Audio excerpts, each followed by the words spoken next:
be from the outside, it'd come from you. And it'd come to our reserves. How long do you want to live off these reserves? Because currently that's what we're doing now, living off the reserves. No, I'm glad you brought up the reserves. How long do you think that's going to last? Well, we're fortunate because of our situation, we have impact aid, which is really benefits us. If we didn't have impact aid, this discussion wouldn't even been happening. We would have been closed long before I even got here 3 years ago, because without that impact aid, we just don't generate enough revenue for the number of students that we have. So right now, we're fortunate. The impact aid is still coming, but impact aid is based on student enrollment as well. Every year we fill out a form and tells you how many kids are here and there and this, that, and then they generate the expected revenue. And then, of course, heaven forbid, the federal government could say goodbye. They could say goodbye to impact aid, and then it's a whole different discussion we'd be having.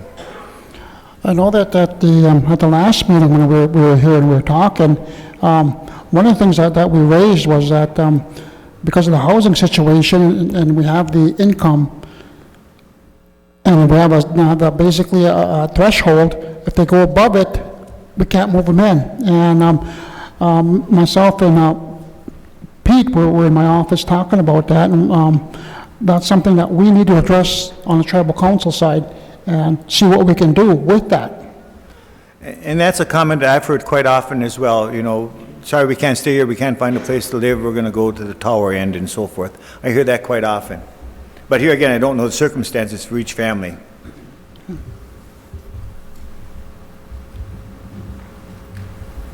I know that, at the last meeting, housing was addressed, and the income guidelines that Shane is talking about is our tax credit programs, which there is an income guideline for you to get in the home. And the council raised the minimum wage to $10.10 an hour, and that, with 2 people working in a family at that minimum wage, it made them ineligible to get into that home, even though it's minimum wage. And that, we've discussed that with the Minnesota Housing Finance Agency, but we're also it has to go to the federal government, because that's where the guidelines are that have to be changed. So we're going to have to do some real good work in Washington, D.C. with the current administration to see about changing that in some aspect. But the other thing is, you mentioned it, that the recruitment of professionals in our area or people to come. And that's one of the areas that the Tribal Council's been looking at, is to see about providing housing for any kind of professionals that want to come in. We're looking at possibly doing it depending on the homes available to purchase. But it's been a huge issue with getting professional people from the health and human services field, from the education field, from any fields. It's a long drive to get here. And if we can provide housing, that's one of the barriers we can relieve by doing that. But it all takes planning and funding. So that's kind of what we're looking at with us, because we've talked about it, but we really haven't set out the plan yet for that. So that's one of the areas. The other area we're running into difficulty with is filling our positions and having people for jobs. We've got our workforce development project going where we're trying to train people with skills. We know that the drug and chemical issue is hitting everybody hard all over, reservations throughout the country and cities and whatever, but those are issues that we have to address. We need to market ourselves to make ourselves look like we're it's good to be here, and we always have that family component. And that's, I think, one of our marketable traits we have, is because as a culture we value our family. And when we talk about family, our communities are family, our staff are our family. Family is huge when it comes to working for a tribe. So that's one thing we can market, is that family concept. But we're open to any other suggestions or comments that people may have with regards to any of the other talking points, or just what you want to bring up. Feel free. Question on the facility. What service does the school currently provide for children with history of autism or The question was, what do we do for students with special needs, autism or FAS? And of course, we have a program, we have a special ed a department like every other school district would have, and based on the IEP that we would have with the parents' input and the staff input, we would design a plan for them. Good question. I know another thing Come on that up, we, right that we have to take in consideration is that, the families that we have here now ain't like they used to when we were young. And, you look back at the history of the families that were once here, were large families. And I always think back about my family. There was, 6 of us in my family. And that was considered a small family, where there was other families that were on the reservation that had more than that. You know, some families had 10, 12, 14 kids in their families, where now we're seeing these young families that are having 2 or 3 kids. And so that's one thing that we also got to look at, is the small number of people that are having children. You know, a big family now is probably 4 or 5 kids in a family, and a small family is 1 or 2. So you got to take a look at that. Like I said, that at one time, you know, we had large families that lived here, and we don't have that no more. And you know, you got to take just look at that people ain't having the kids like they had at one time. So we kind of look at that also, take that in consideration, that that we're no longer having large families. But I know Dorothea has a question that she has, so I'll turn it over to Dorothea. Thank you. I'm Dorothea. I think y'all might know me. So I'll try to be clear, and I'm having a hard time with it because I got a lot going on in my mind right now. But one of the things that I'd like to say is I think it feels like anyway that this decline might continue, because we are tiny, and it's a tiny place, and our community is, through the years, is actually bringing down programs to our own demise by putting in too many rules and regulations. Like one of them with the housing, you need to be a band member or have a child that's a band member.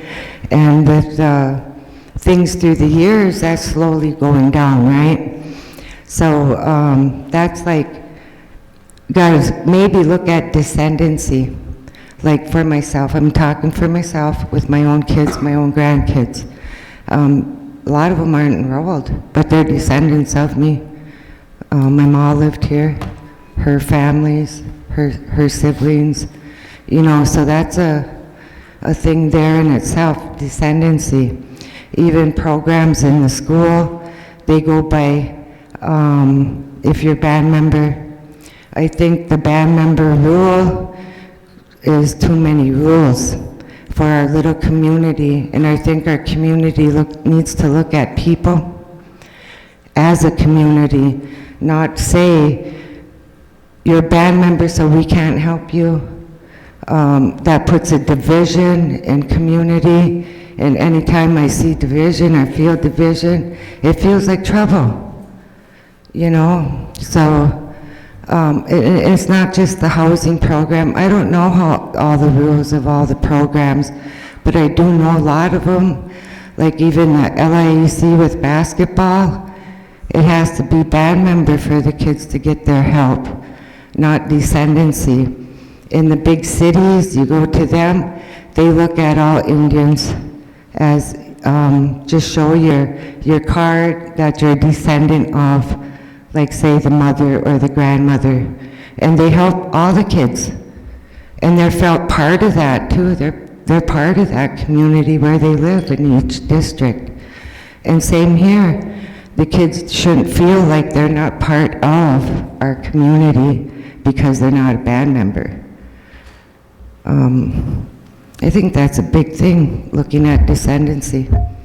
and that could help change in a lot of the programs also.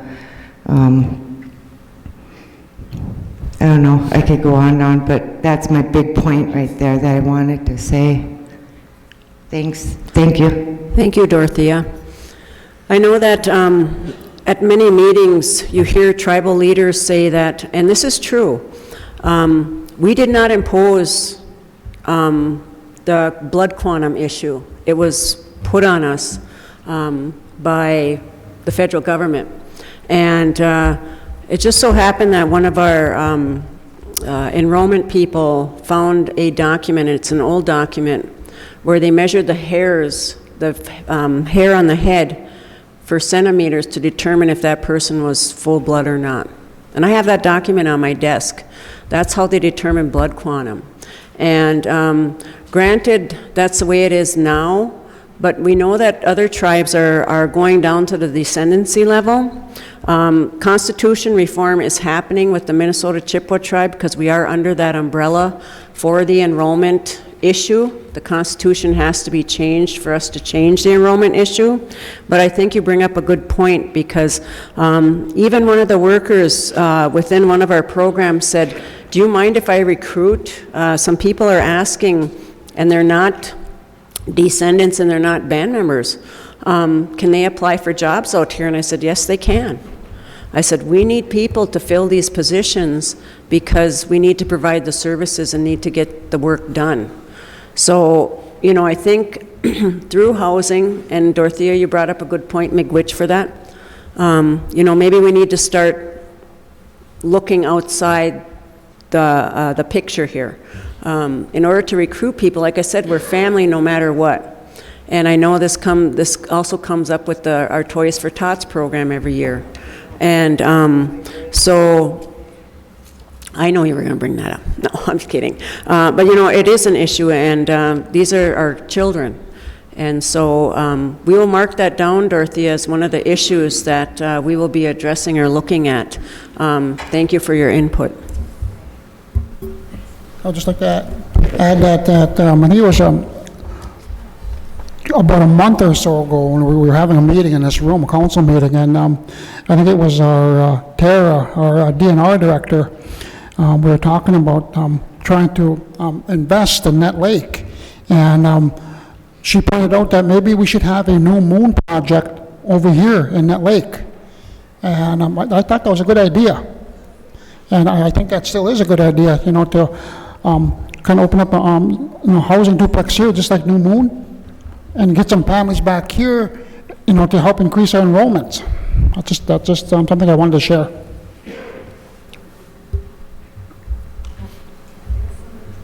Karen, go ahead.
Jimmy Rich, Karen, that was my auntie Karen.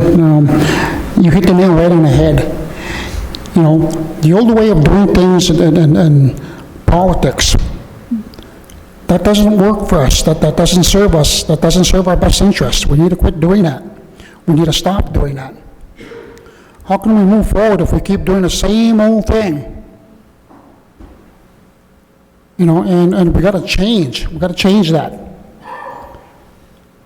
You know, and like I said, the old ways don't work for us. They don't serve our best interest.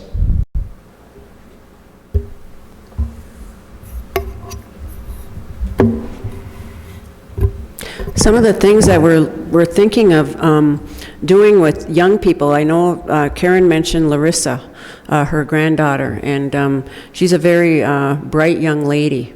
And I worked with her when she was in high school as a leader.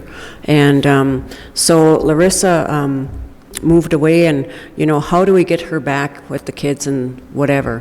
One of the things I think is recruitment.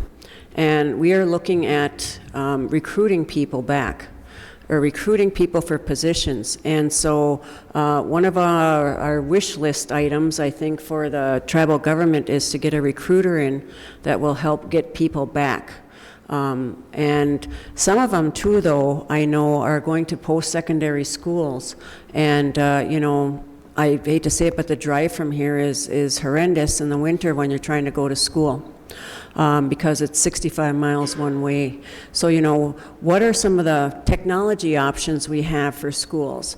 All this falls into our workforce development, where another idea might be where we start recruiting students in high school to get involved in post-secondary, and then offer them a scholarship and ask them if they'll work for the tribe once they complete their education. You know, see if they can get housing and that type of thing, because we just, we really need to find those barriers and knock them down. So, miigwech, Karen, for your comment.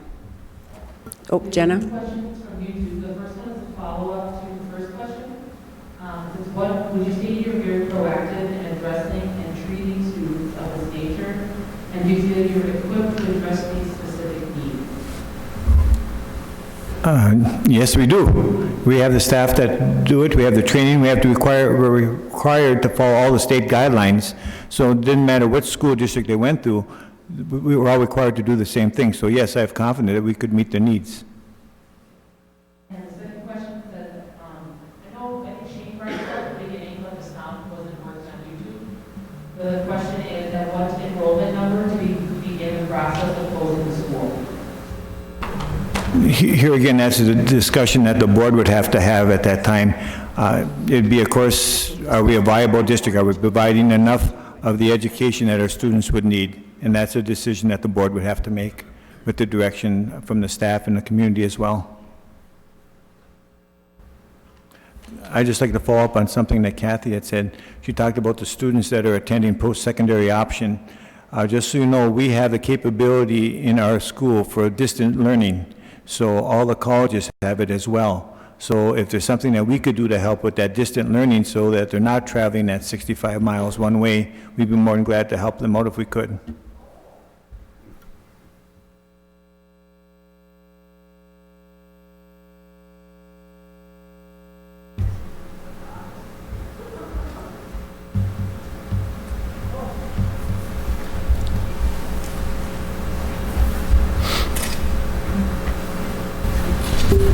I think we need to, you know, continue to pay attention to the trends that are taking place from our enrollment. Our enrollment keeps dropping.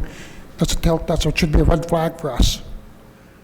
With, like, as an example, also some of our businesses. If our businesses start to go down and not making enough profits, we got to pay attention to that. So we can basically address that and see what we can do to stop it. You know, the enrollment's been dropping for some time. You know, like I talked before in the school board meetings. You know, my daughter, Jessie Ann, she's in 10th grade now. And when she was in 6th grade, that was a big class. And we had a community meeting up at the small gym.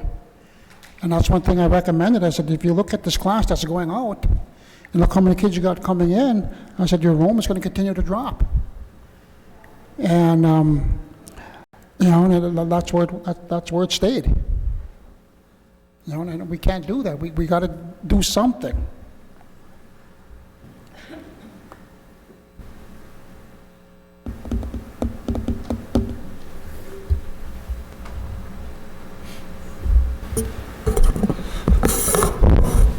I also know that during the summertime, we have a problem with our employees that have little ones with daycare, because once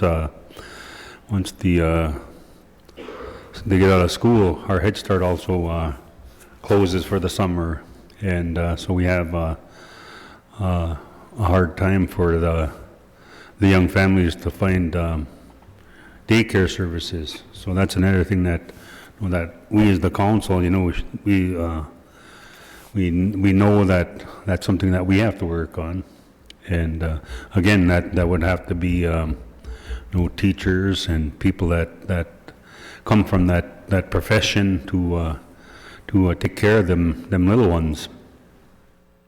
And so that's another thing that we have to take in consideration, because the people are scrambling to find babysitters, and some of the young people now, when they get to that age where they can earn an income on summer youth, or they might find employment somewhere else, like at McDonald's and Cook. I know that there was a number of our young high school kids that were working at McDonald's over the summer, and so they're out working, and so they can't be there to you know, to babysit like it used to be, you know, a long time ago. But again, that's something that we also got to take in consideration is for the summer daycare.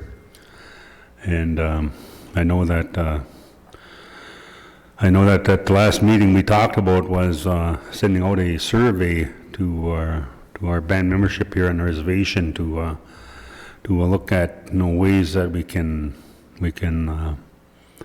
get things, you know, more families to come back to the reservation. But again, you know, we run into that stone wall of housing, and that would be something that, you know, Shane brought up about getting what we have over at Vermilion, New Moon, or to get a whole housing program over here. And we do have some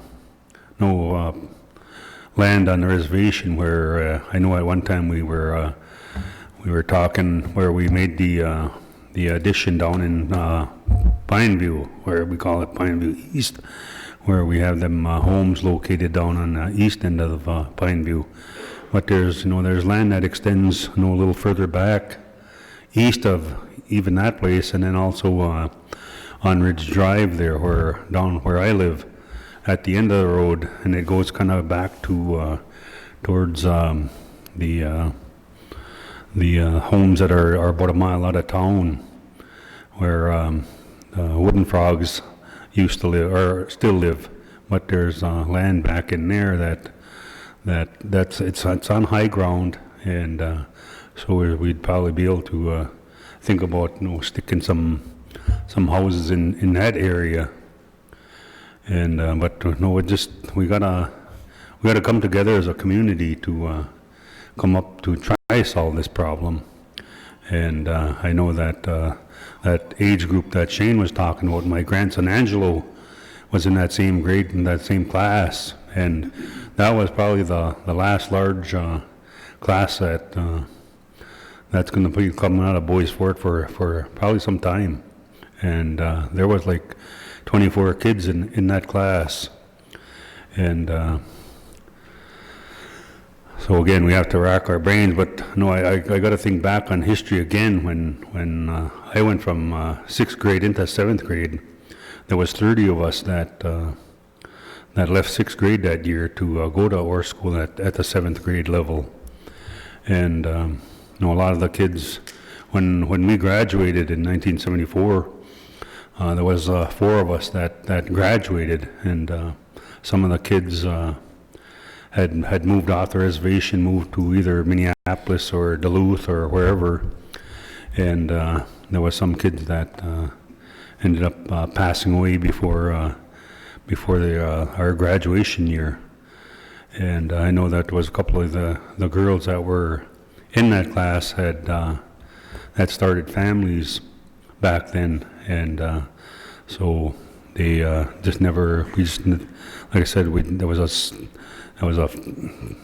mean, if you take the percentage, 4 out of 30, that's a pretty low percentage of graduation rate. And again, I know the school systems that we have in place now are well staffed, and teachers that we do have that teach our young ones are very well educated. And I know that we as people that do have young ones, or those of us that have grandkids that are going to school now. We we have homeschool coordinators now, like we didn't have, when I was in high school. We didn't have those, and we have people that can help, and if there's problems that the students are having in school, whether it's they're having with just problems with the class itself, we have that opportunity now to help them young people with getting through school or through that class or whatever. And but again, we can meet those guidelines, if we've met them. And so we just gotta, again, just get people to come back. And I know there was families that came back a few years ago, and they ended up living here for a few years, and they had little ones, and they ended up going back. But then when you do have, and that it's true that some of these families that do come back from the reservation, they kind of come back and they bring the drugs that are usually in those big cities, and they do bring the drugs with them, and that's something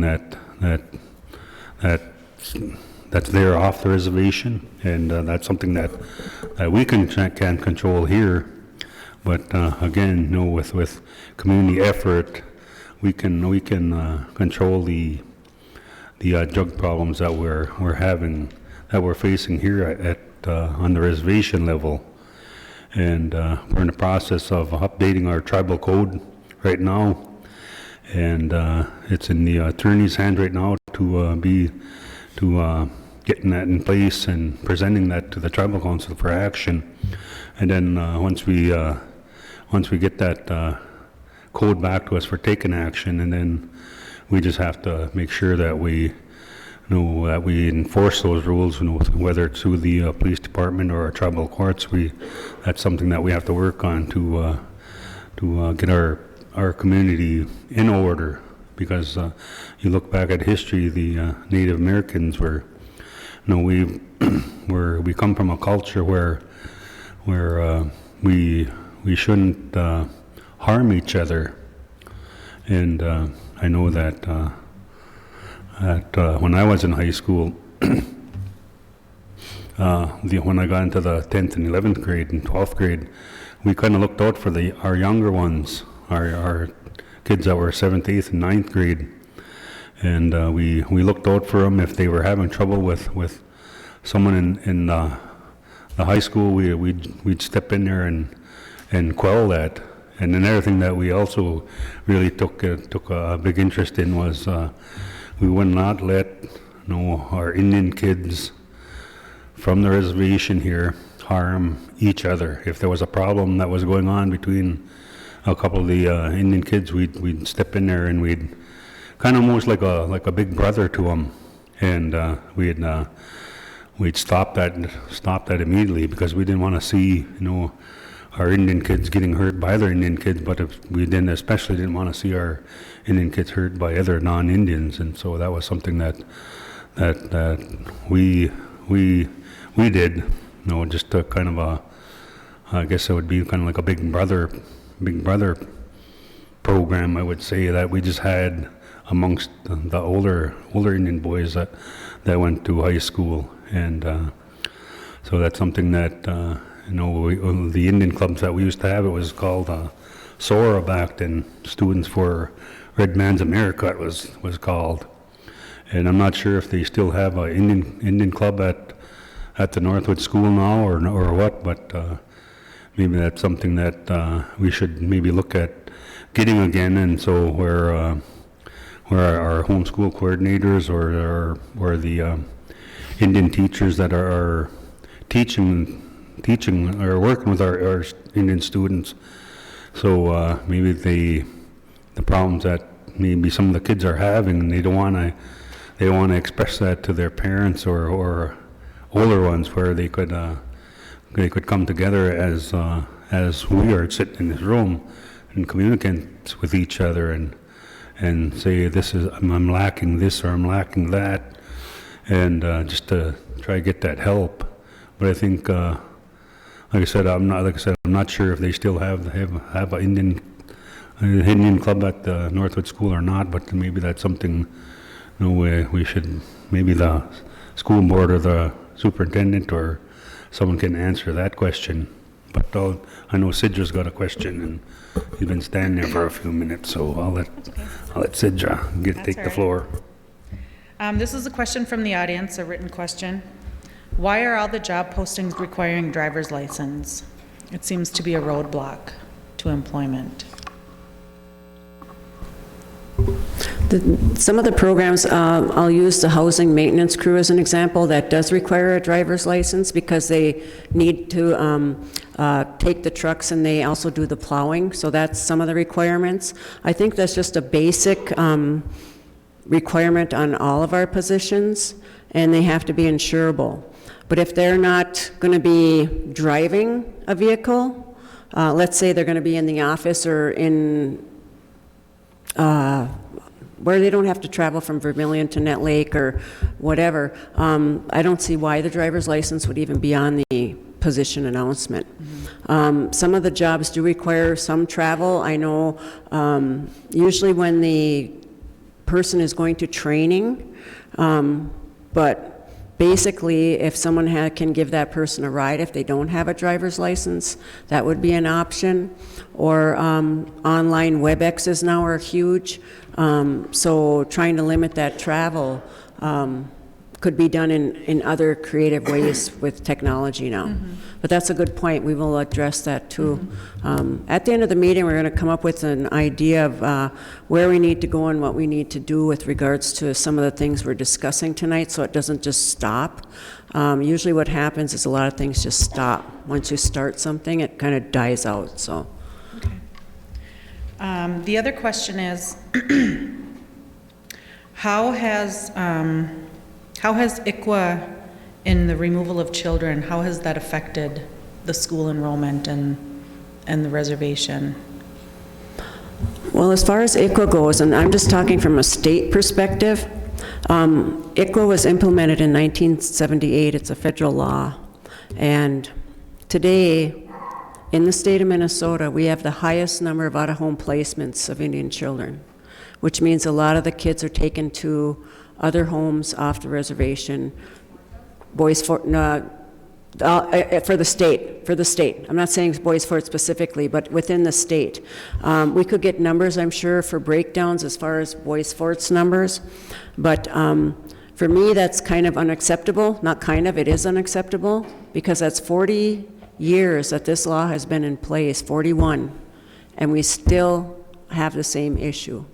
That's ridiculous. So, with the ICWA issue, I'm sure the school is impacted by that. When kids are removed from a family and put in another home, their education must continue. I don't know how often that happens within the Nett Lake School. Is it a yearly, sometimes once a year, twice a year, just as a general? In the 3 years that I've been here, I'm not aware of anyone that's been removed. Okay. But I know of families that had children removed from them that would have impacted us, that would have been coming to our school, but they were taken away before they became school age. Okay. So basically, what Mr. Verachek is saying is that they weren't even school age yet, and they were being removed, but they would probably be going to school had they not been removed from the families.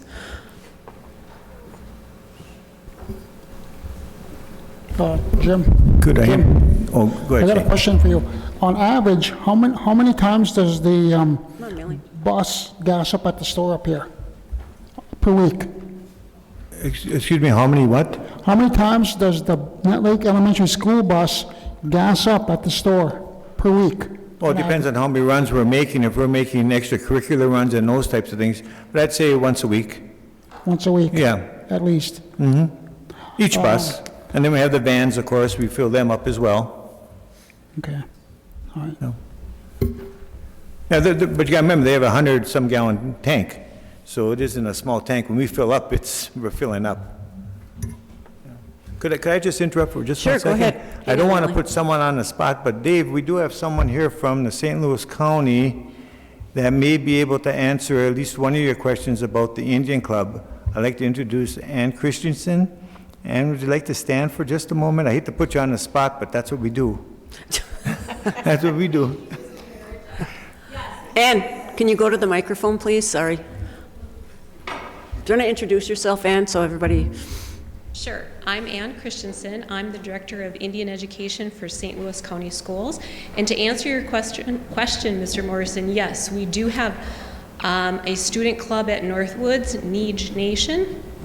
Off the top of my head, I want to say there are between 10 and 15 students that belong to that club at this point in time, but I would need to verify that to have the correct numbers. So. And Ann, correct me for a moment, did we start the big brother, big sister type thing this year? Well, we attempted to. Okay. We are running into some issues. So last year, St. Louis County Schools met with Mr. Verachek and several people from the Nett Lake School on a quarterly basis. And one of the things that we worked on was an achievement and integration grant through MDE.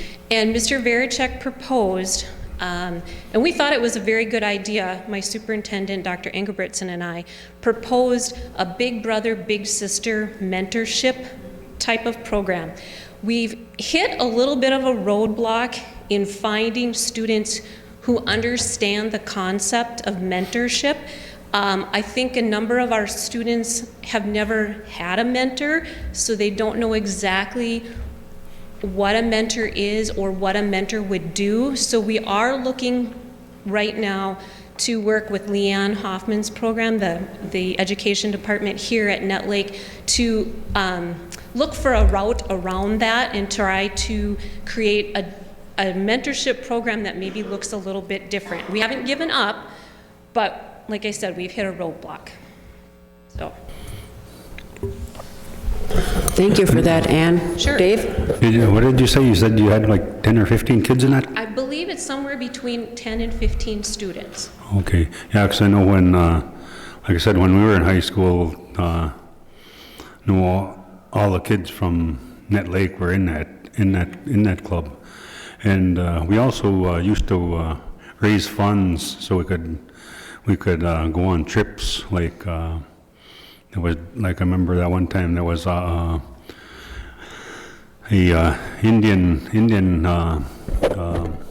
performer. His name was Paul Ortega, and he was a singer back then. And I know that we used to raise money so we could pay for a bus and stuff like that, where we could go and get something to eat after we got done with the concert or whatever. But there was we'd go to concerts like at the deck or and I know that Paul Ortega that time he played at the UMD college in Duluth, and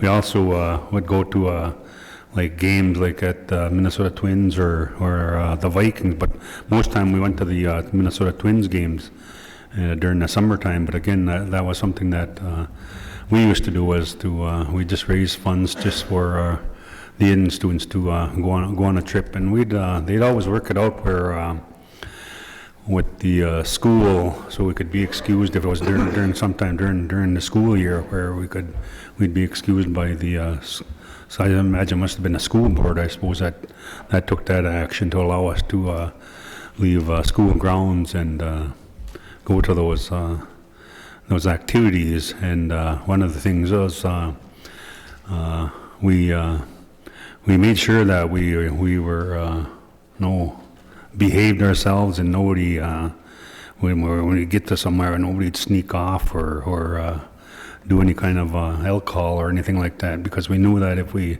messed that up, we wouldn't be able to go on those trips anymore. And so that was one thing that we kind of enforced amongst each other, was not to be bratty, I guess. So, but again, that was something that we kind of did back then. But we'd also go attend powwows and stuff like that. And but that was just something that the club back then, we'd vote on where we'd wanna go to, or things that we'd want to attend, and so. But that was just something that we did as a class, as the students of that club. But every kid on the reservation back then was part of that club, and it wasn't just 10 or 15 kids. It was was the whole kids from the reservation that were part of that club. Well, each year they do continue to raise funds, and they do plan a field trip in the spring, and usually that field trip is to Duluth, and so they choose the activities, the places that they would like to visit as a group. It's decided upon by the students, so that is still continuing to happen. Prior to my taking this position, I taught between Cook, Orr, and then eventually at the Northwood School. And an observation that I would make as a teacher of 27 years is that many of our students are very involved in a number of activities, sports activities and other extracurriculars. And I think this is just an observation. I don't have any data to back it up at this point in time, but as an observation, I would say that kids these days, because they are so scheduled, they choose which activities to participate in, because there's such a wide array of activities. They can't participate in everything. So that might account for perhaps the drop in the numbers. Okay. Thank you, Anne. You're welcome. Very much. Millie? I almost kind of lost track of what I was going to come and make a comment on. It kind of in reference to the question on the tribal membership. I'm a delegate to the Constitutional Convention, and that's one of the issues that we're trying to deal with is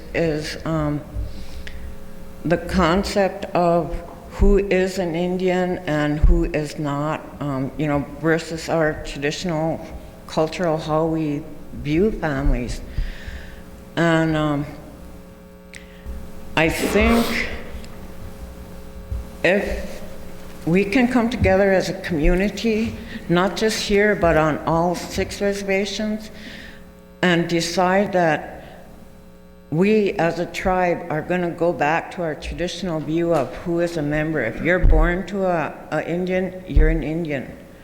And so I just wanted to say that we're hoping to have that question, at least the enrollment in the MCT, settled before 1922. So maybe that won't be an issue if we can get enough people interested enough to move back to the res. And hopefully we'll have the land back from the MCT that we can build houses and other stuff that we need. The other thing that I wanted to comment on was the issue of babysitters. I myself, when my sisters, kids were little, I babysat them. I mean, there was people that were surprised when my boys hit 7th grade and they found out I only had 2 kids. Because for the whole 6 years, they saw me with rarely less than 9 kids. And so, I grew up having to take care of kids younger than me and watch out for them. But then, in about 90s, late 90s, I started kind of running into problems, and then in the 2000s, I found out that I wasn't the only one that were running into issues of almost being afraid to babysit because kids were so easily able to make allegations against sitters, parents. I mean, somebody walking in their door. And so I think that kind of issue really does need to be addressed here. Maybe a better training program to the kids, what constitutes abuse and what doesn't. And you might find that there'd be less problems with getting babysitters. I know a lot of men that will not babysit at all, just because they're men. And that's the only comment that I wanted to make. Thank you, Millie. Good point about, I know in our last meeting, daycare was mentioned a lot in the Boys and Girls Club, but you know, the babysitters back in the day, a lot of people babysat, a lot of women babysat for summer jobs, high school girls. And the issue of the Boys and Girls Club having consistent hours is an issue for parents. And then also now, you know, in the summertime, there's issues with daycare.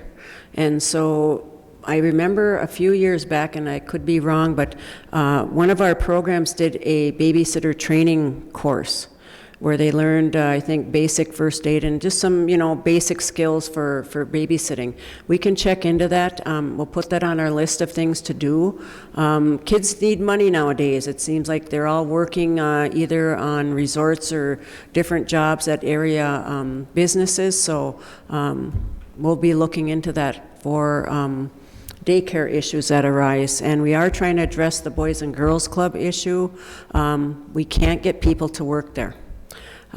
We've had a youth development position open, and we have positions open in our youth center here in Nett Lake, and we've had 1 applicant. So I don't know if that requires a driver's license or not, but we will look at that. But just so you know, we are trying to address the Boys and Girls Club issue. We'll look into the training there. Sidra. I have a comment from the audience.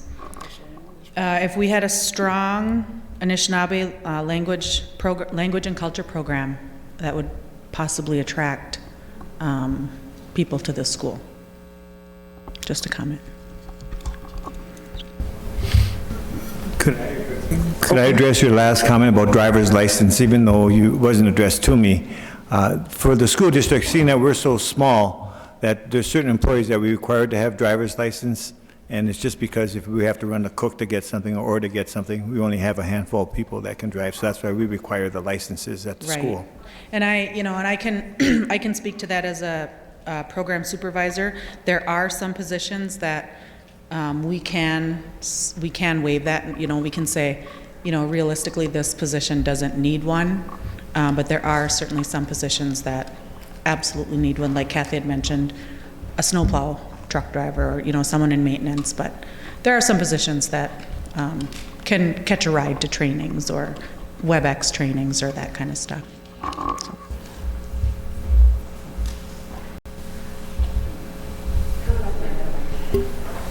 We got Mary Lee, then Karen, then Jenna.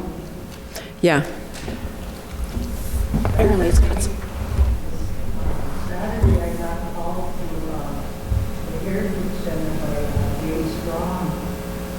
He had six people. There was one great young woman there who it's starting. So there was three people there, another that I had it was started.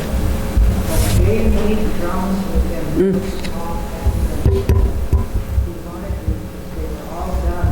If he wanted me to talk with them. That's what I do. One lady.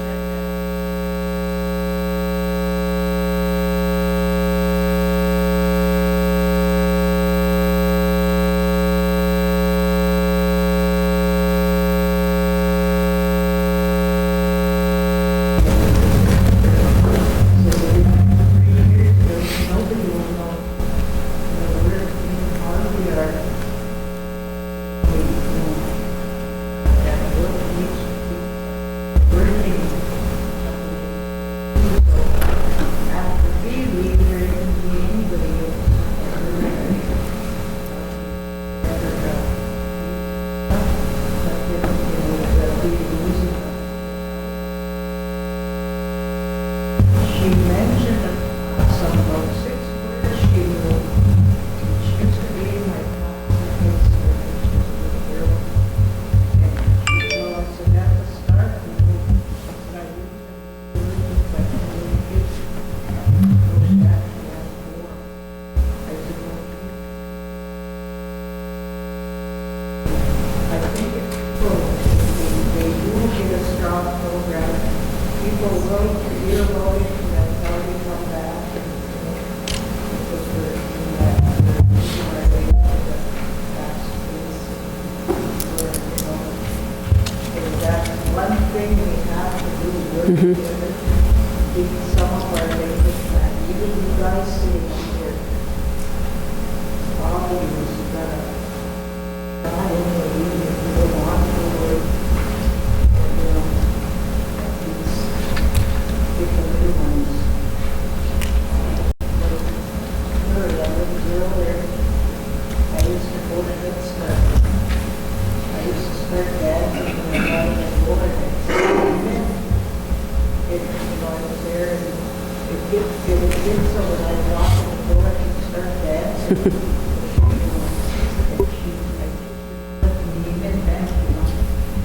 That's where we got training this stuff, up to elementary. We're learning when they're 8 years old, I think that's what we need, is maybe we need back here, the reservation. We don't have nothing. Nobody's trying, nobody's doing anything. The one that asked me to do something, Jay. Miigwech, Karen. I just wanted to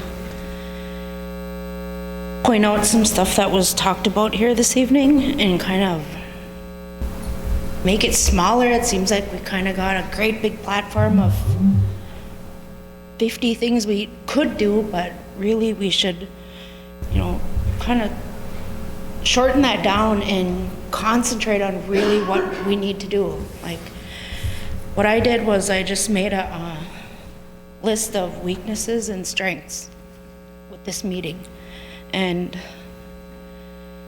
one of the biggest weaknesses that I've heard about is housing.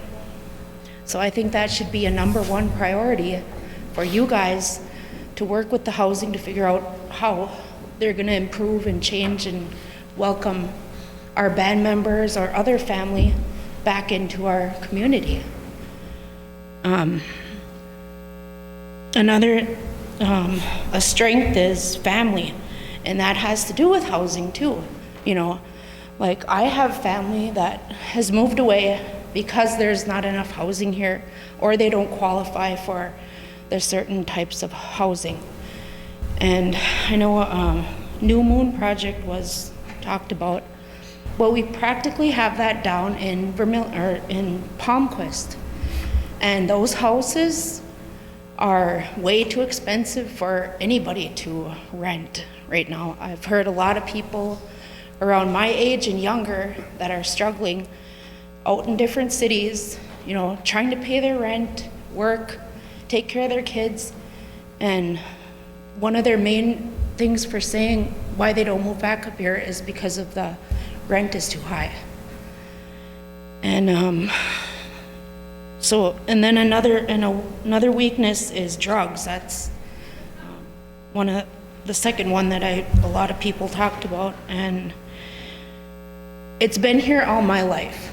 And I'm 42 years old, and I don't expect it to go away or nobody to do any drugs here, because that's just the way it is, because we're a weak community and we're subject to that kind of stuff. There's a lot of people that are sober here and have been sober for years, and I think that we could, you know,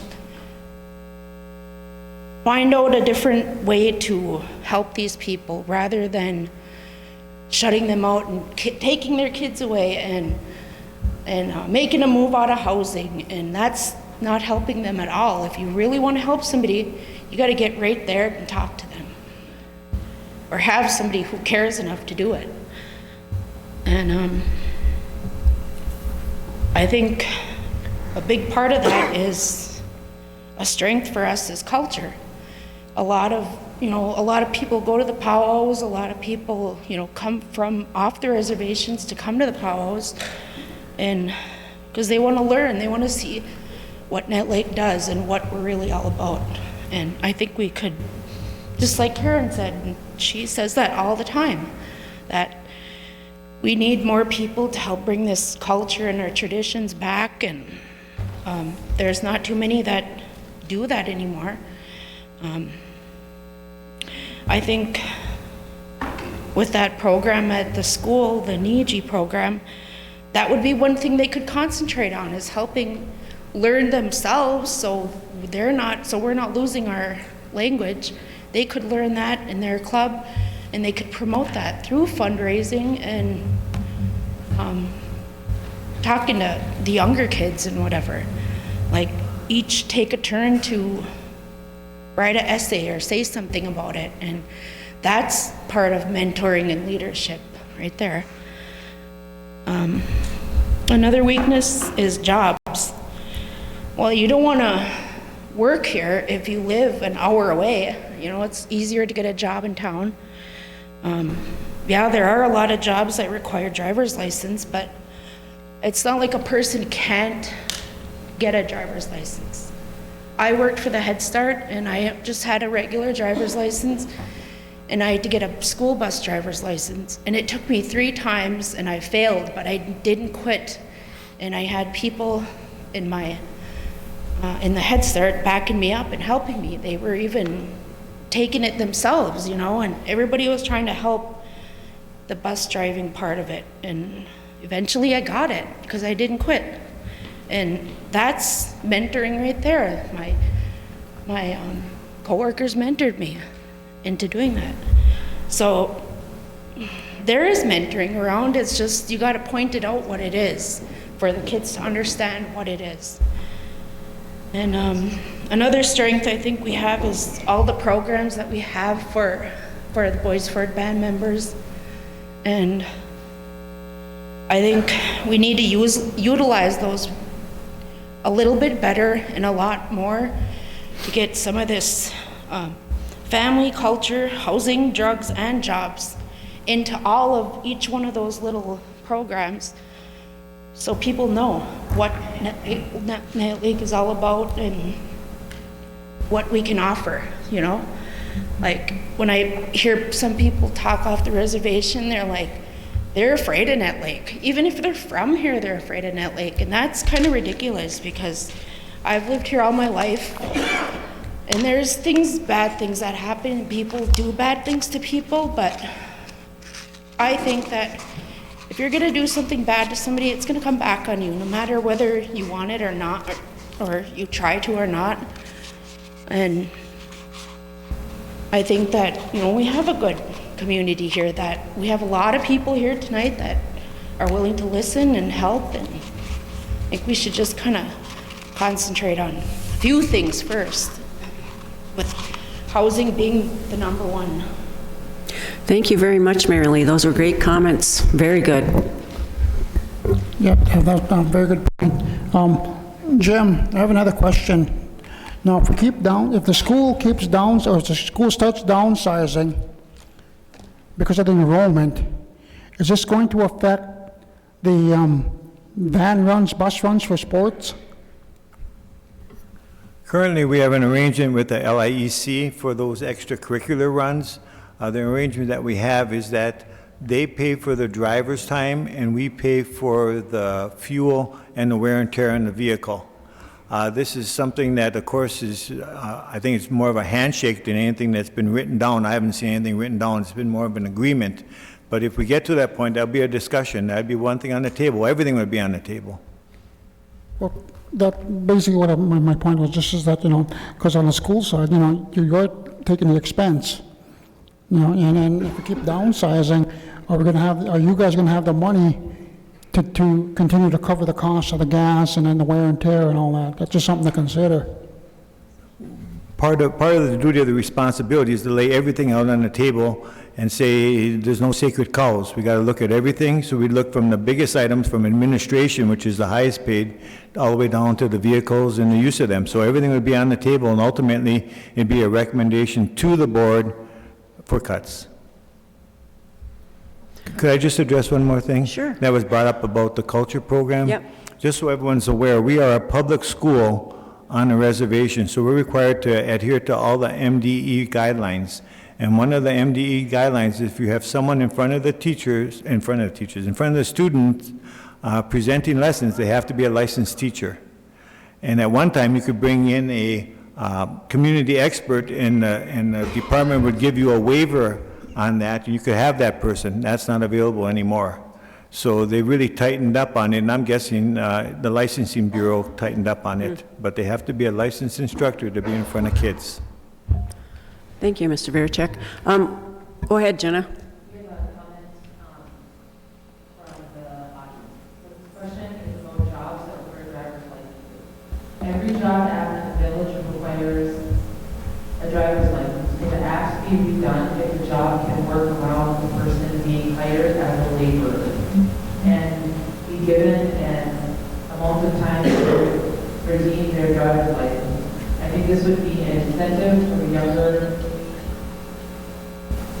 family to move home, to raise their families, get a job, and live at home where it would be a safe place to live.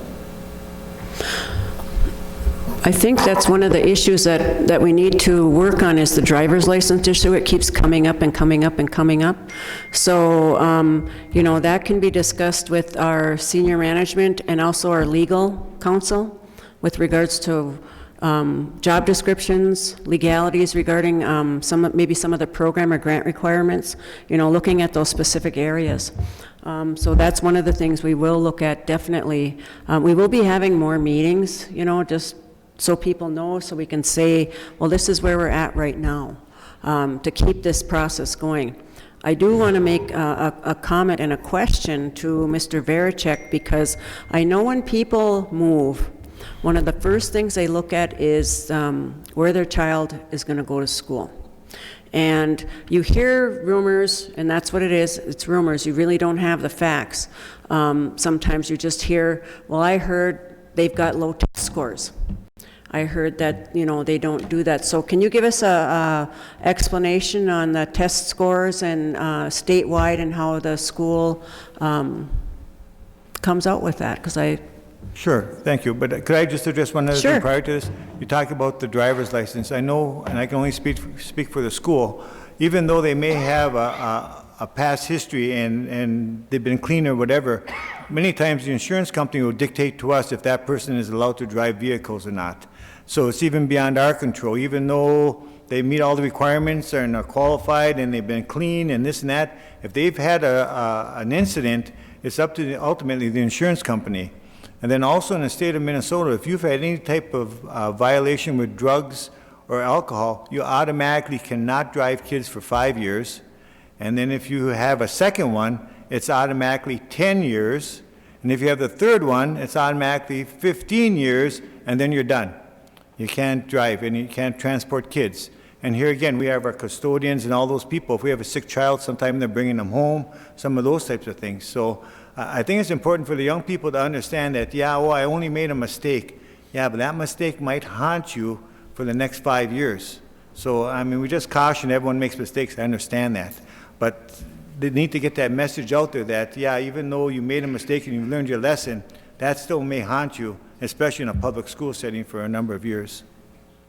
But mentioning the scores, thank you, Kathy, for bringing this up. I'm proud to say that our students are above the state average and above every school district in our surrounding area with state scores on our MCAs, reading and math. And that's our third graders through sixth graders. So no reason should our kids or the community hang their heads down. We're doing a great job. And I want to thank the parents for their support, the teachers, and of course the students. Good job. The reason I brought that up is, as a parent, you know, when I see larger class sizes versus smaller class sizes, I guess, and this is just my own preference, but I feel that my kids are old, but if I had kids again in my other lifetime, let's say, I would prefer them to be in smaller class sizes to get more one-on-one than be lost in a big class and struggling because they don't have the time to give them the one-on-one. I think that smaller schools may, as the tests prove, help the kids more than the larger schools because they just have too many kids and not enough staff to address the issues. So I think that's a nice plus for the area is the smaller class sizes because they do get that one-on-one. So that's what I think. That's my own personal opinion. And Kathy, to go back to the question that was asked earlier about the autistic and the special needs students, here again, the class sizes that we have allows for that one-on-one. Our special ed, we're servicing 1 or 2 students at a time. We don't have 7 kids, 8 kids sitting at a table. So all of that adds up. Yeah. Thank you. I also think that we as the tribal council, we got to sit down with our directors and put our heads together. And I know at one time we had a strategic plan, and some of those plans and stuff that we talked about at the time was we've accomplished some of those, and so we got to start thinking about how we can get together to bring jobs to the reservation. Because we the good thing that we do have at Bois Forte, both here and at Vermilion, is we got the most updated clinic that we could ask for, and we have doctors, we have dentists, we have medical staff that can help our band members when they're sick and they need that medical attention. And we have X-ray technology now. We have pharmacies on each end of the reservation, each sectors of the reservation, and that's a very good plus for us.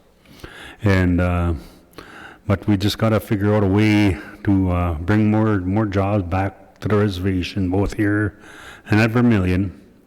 And we can do it, and that's something maybe that we could sit down with the schools and figure something out. And I'm like Kathy, I got to think back on history when I was growing up here. They used to have a doctor and a nurse that would come to the reservation once a week, every Wednesday. They'd at the old right where the fire department, ambulance garage, and the EMP building are at. There was no building there, that they call it the TP Center, and that's where they would have their clinic day. And we'd go over there if you were sick and you went over there, and I had to go over there a few times when I was young growing up, and you'd sit there and they'd have a chart, your chart with them, and they'd call you in when it was your time to be seen, but every Wednesday that place would be just packed, and just once a week. But now we have very good medical providers and medical facility that can provide that right here. And I remember, the dental that they used to have a dentist that would come in on every Friday, and they used to have it in the basement of the Catholic Church. And I remember going there when I was in 5th and 6th grade, and you'd walk down there, and geez, you'd open the door and you'd come in there, and it'd be just dark in the old church, and you'd walk down them steps and they'd be creaking, and geez, it'd be just cold in that basement, and you were just hated to go there because you were gonna get work done by the dentist, and almost like it was a torture chamber, and that was awful. I mean, I remember that, and a lot of people were scared to go to the dentist back then. But now with the technology that dentistry has came for over those years, and again, we have some high quality service that we can provide here, and also with our health coverage that we have one of the best health coverages that in the state, I would say, to provide for our employees that work for the reservation. And so that's something that's a plus for us. And like I said, we just gotta figure a way to get jobs to come to the reservation. I know at one time we had a sawmill, and we tried to do in the timber industry, but again, the timber industry just went downhill, and you hardly, and even the loggers that are in this area, have felt that, and there ain't many loggers there once was.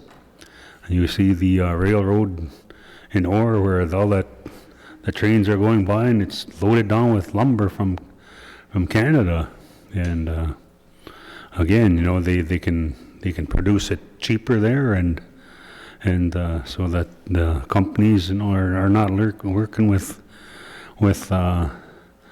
the American-made product, and but we still have to get together and get our thoughts down to how we can bring jobs to the reservation, bring employment to the reservation, and that's something we can do, and that's something I think that we should do. We should blow off our whole our strategic plan that we had at one time, and look at it again. I know Jenna is our executive director, and I could kind of prod her along to get that blown off, get that off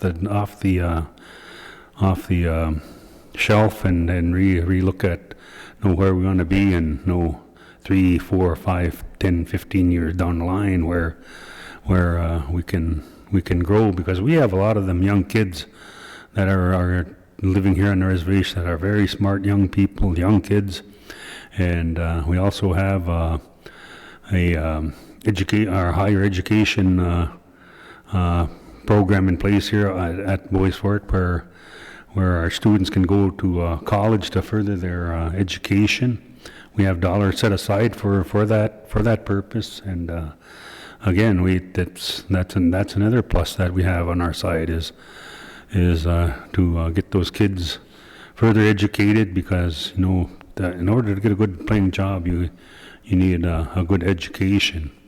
And but another thing that we can't leave behind is our culture. And Karen pointed that out about our language. That's something that I know that we're losing it, and we have two very good cultural teachers that are sitting right there, Harvey and Karen.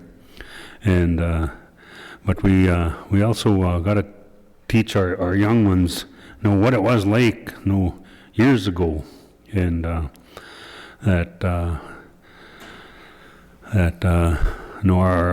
students that are going to Northwoods now, we should, I'm not sure how many of them ever visited the Heritage Center over at Vermilion, and that contains the history of Bois Forte, where we should allow them to go over and see what it was like, years and years ago, and the boarding school process that some of their grandparents and great grandparents experienced during their youth, and see how good they have it now, and I gotta admit, back in we didn't get running water here on the reservation till about 1968, 69, and I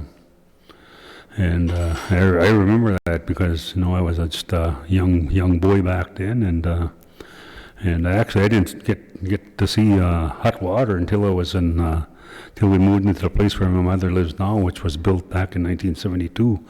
So we really didn't have running water until about that time. But we've come a long way, and I've seen that change over my lifetime, and the kids that are going to school now, they should learn that history, so they never have to experience that kind of hard time, because a lot of the people that are older than I am, and like my parents, they probably had to do homework by those old oil lamps that they used to have a long time ago. They didn't have lights, electricity. And again, they didn't get electricity here till on the reservation till probably I believe it was 1962, I want to say, somewhere in there. And but electricity didn't come to the reservation till early 60s.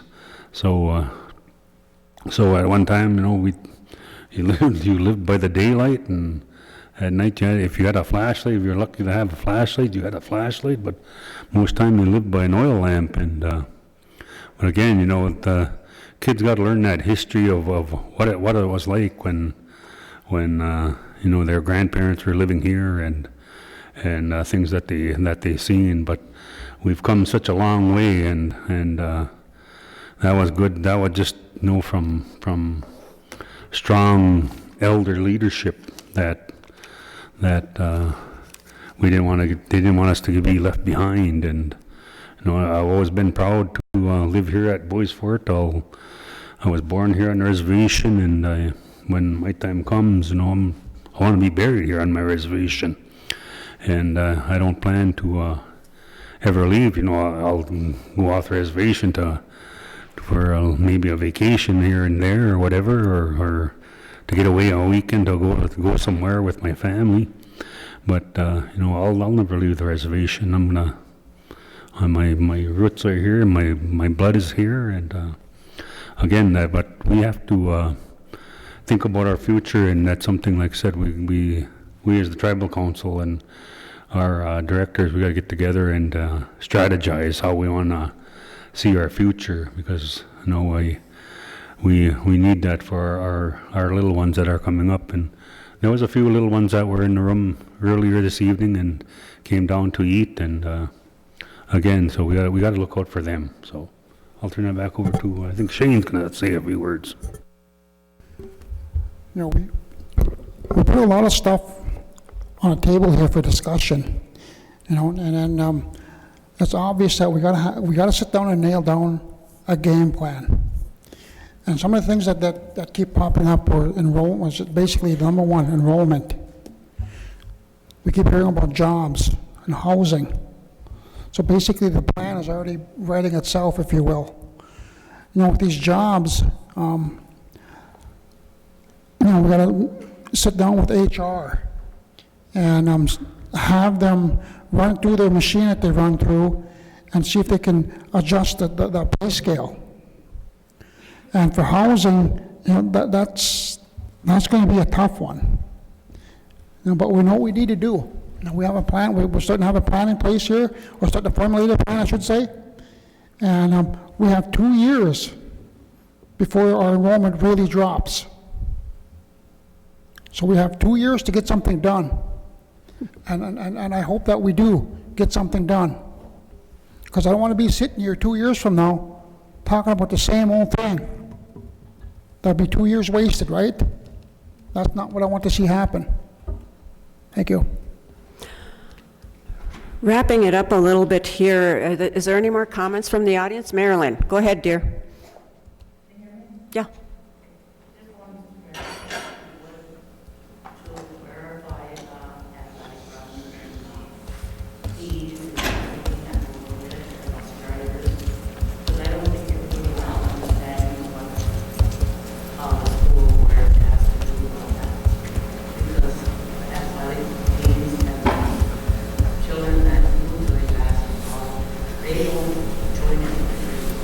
Right.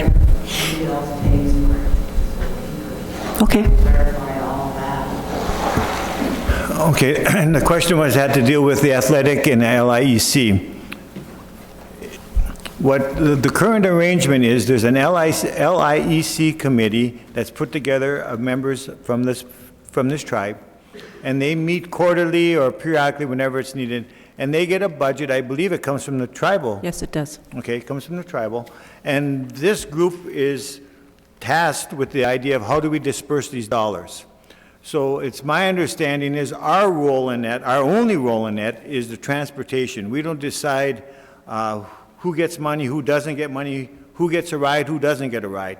What we do is we work with the LIEC and we provide transportation back from Northwoods for any student 7th through 12th that's participating in an extracurricular activity. So it isn't just a sport, if they're in drama or something like that. And sometimes, heaven forbid, we make 3 runs a night, depending on early practice, late practice, and a team coming home from a game. I mean, we could be running back and forth there quite a few times. Our role, like I mentioned earlier, is we provide the vehicle and the fuel. The LIEC pay the driver's rate. And that's it. So, and like I said, we don't determine who gets a ride, who doesn't get a ride, those types of things. We don't do any of that. Then you have to, bus drivers? The question was how many bus drivers? Well, we actually have 2 bus drivers that are actually eligible to drive the bus. Most of the times we try and make it with a van or something. So then we would have 3 drivers.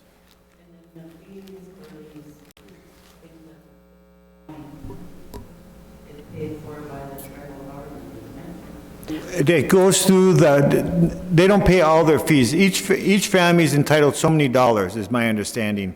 And it's up to that family to decide how those dollars are spent. I know at the elementary level, some of them use those dollars for class pictures, those types of things. At the high school level, it might be for, like I say, sporting events or extracurriculars, those types of things. But each family's allotted so much money. And we're about building a school that gives our children rights.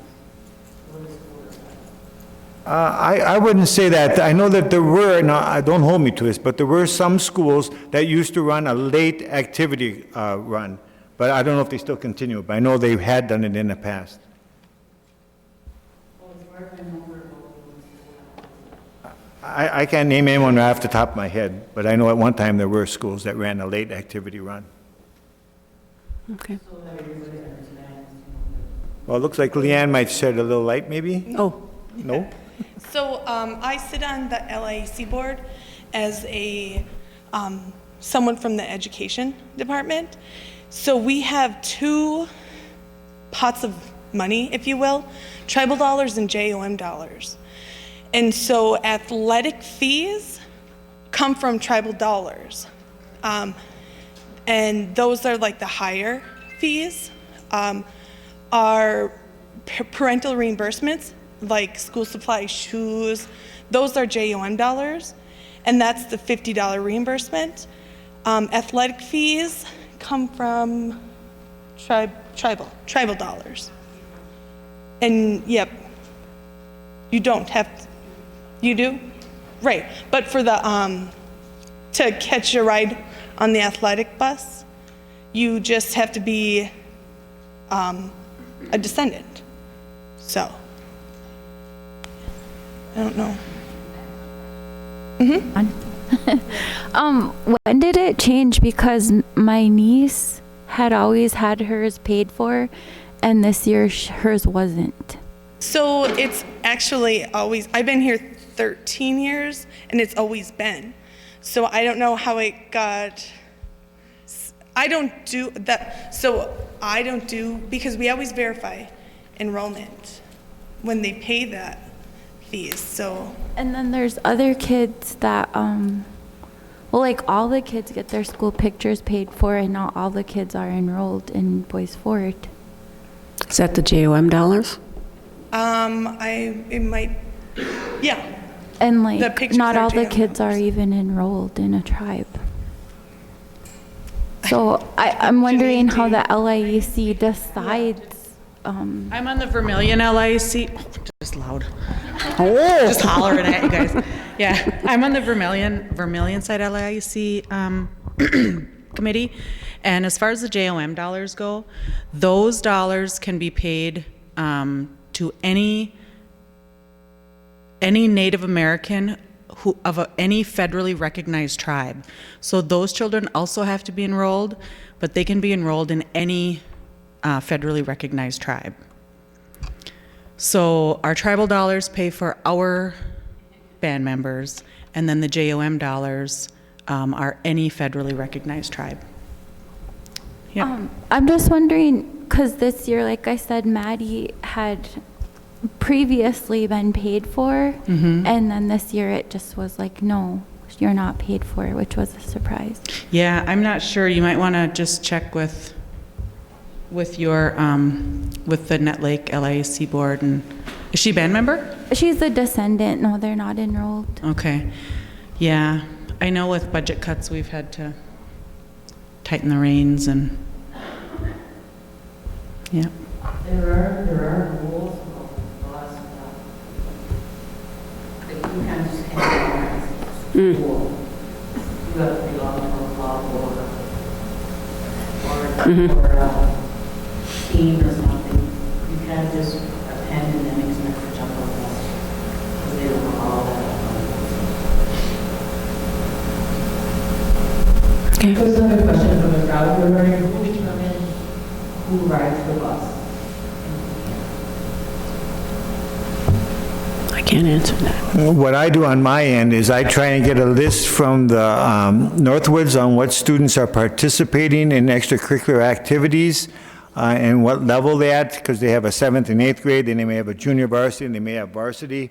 So we can kind of coordinate our drivers, because it is quite a task. It's a good thing that we have other people from outside our district that are willing to drive for us. But that's what we try to do. So we coordinate that. So the students that are on that list from the Northwoods are students that we would normally transport, and those lists are given to our drivers.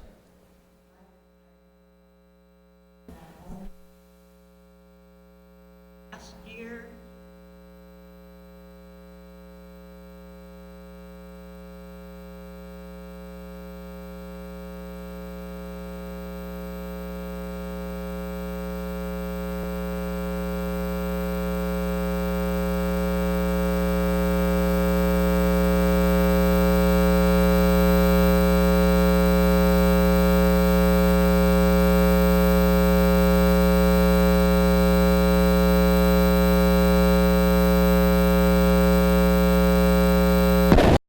What sheet?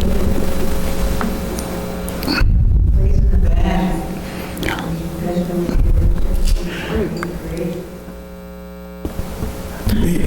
She's asking that her grandson Anthony plays in a band, but he can't ride the athletic bus. So sometimes she has to get a ride from him, get a ride for him, and sometimes he rides with me, because sometimes I go there, my kids are playing in a band, and so he catches a ride home with me.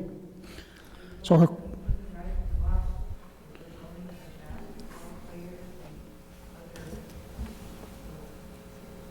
Janine, do you know about that? the question is, her grandson plays in a band. and Students they in the put- band. Plays at the, I'm assuming, sporting events? Is that what we're talking about, sporting events bands? Okay. I'll have to check into that. I didn't know anything about that, so.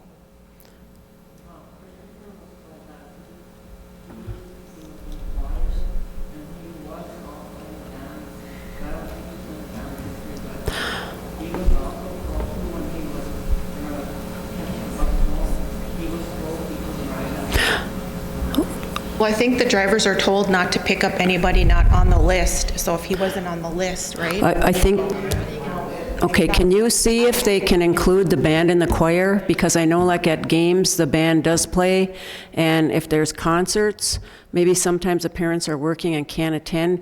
Is there a chance to look and see if you can include the band and choir on that list? Janine? Yeah, Okay. I'll have to look into that. Because it seems like it might have got just a mistake, not thought about. Yep. Because they are participating and we want them to participate, so. Okay, if there aren't any other comments, like Shane said, there were certain issues from the meeting. Housing was a concern, drugs, jobs, driver's license, guidelines, enrollment, that one that Dorothea brought up, and our strengths are family, cultural, and many programs. And so these are things that we'll be addressing. The housing is a RTC issue that we'll be bringing up, and the council agrees with the housing issue with regards to what Mayor Lee said with when people have drugs or are in the homes and there was they need to be offered help first before anything is done, because we know it's a medical condition. And so we're looking at that with housing. The problem we're running into is there's not a lot of treatment facilities out there. So, we know that when somebody wants to go to treatment, they want to go now, not a week from now or tomorrow. It's now. So, but we'll be looking at the housing issue. The drugs issue is everybody's problem. It's our community's problem. So hopefully as a community, we'll start having some meetings or trying to do something with regards to the drug issue. The tribal code will be done shortly, and that will address or strengthen our enforcement of the drug issue going on. It will be posted for public comment once we do receive it, so please, if you need a copy or want to look at it, please do. Jobs are also a big component, and I know Dave mentioned a survey. We're trying to think and trying to look at different ways for economic development. Even in this northeastern Minnesota, when you look at north of Virginia, you see Cook and you see Orr, you see Nett Lake. Vermilion has Virginia, which isn't too far, but those of us on this side, jobs are a huge issue. What kind of jobs can we have that will sustain for the next 10, 15, 20 years? Manufacturing was mentioned. If we had something like that, would that bring the people back to the area? And when I say the area, I'm saying local communities also, because we see it when we drive. Small towns are dying. There's no jobs. Industries are either going to the big city or they're dying out, like the logging industry used to be big back in the day. So jobs are a huge issue, but that also will need input from community and also from surrounding communities. So maybe we can collaborate with surrounding communities and with areas that we think that we could come together in partnership to get some kind of jobs or something going up in this area. We're really struggling. And then the driver's license issue we can address within the tribal organization. I know the school's limited with the buses. I mean, that's basically what they do. But on the driver's license issue, that's something that we can address on our side. So that's kind of our plan for tonight. And what we'll do then is we'll take what we can and start a master plan with how we're going to move forward with these issues. But we will be having more meetings in the future. and incorporating some of these issues within it. And we're not going to keep talking about the same issues all the time. We're going to start moving forward with those issues, like housing. How can we address the housing issue, the rent issue, the drug issue, that type of thing. So we are tasked with that for tonight. I really appreciate everybody coming out tonight. It's nice to see you all here, and we're glad that you could be here with us, because the school board as well, and Mr. Veracek, this is a huge issue for us as a community. And so, and I appreciate the Nett Lake school staff being here also, and the Orr High School staff. It's not just Nett Lake's problem, it's everybody's problem. So, oh, Northwoods, I'm sorry, whoops. Northwoods. I'm sorry, I'm in the old realm. Or school. I'm so sorry. Kathy, could I Yes. suggest that you add childcare on that list? Yes, oh, yes, we will add childcare on that list, and that will also include the Boys and Girls Club. Come on, Corinne, up here. I'm sorry I said Orr School, I'm really old school here, so Northwoods, thanks, Janice. So my name is Corinne, I'm from Nett Lake here. My suggestion is, when you guys have the State of the Band, why don't you have a table for Nett Lake School so we can promote our school? Good idea. Thank you, Corinne. It's a really good idea. She just volunteered for a booth at the State of the Band. The State of the Band is January 23rd. Just so you know, that is the date that's set. So giving you a heads up on that, but I think that's a really good idea. Really good. Let's market our school. Let's do that, and our community. Miigwech, everybody, for coming, and safe travels to those of you who are traveling long distances. Be careful. It was raining earlier, and I'm not sure what the temperature is outside, so miigwech, and we look forward to having another meeting and moving forward. Thank you.